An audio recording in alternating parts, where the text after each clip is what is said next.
You ask Tiger to solve. This deals with linear equations with one unknown. The final result is r equals -12. Let's solve it step by step. Group all constants on the right side of the equation. Add 8 to both sides. Group like terms.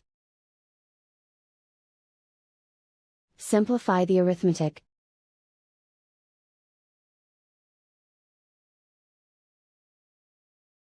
Isolate the r. Divide both sides by -4. Cancel out the negatives. Simplify the fraction. Move the negative sign from the denominator to the numerator.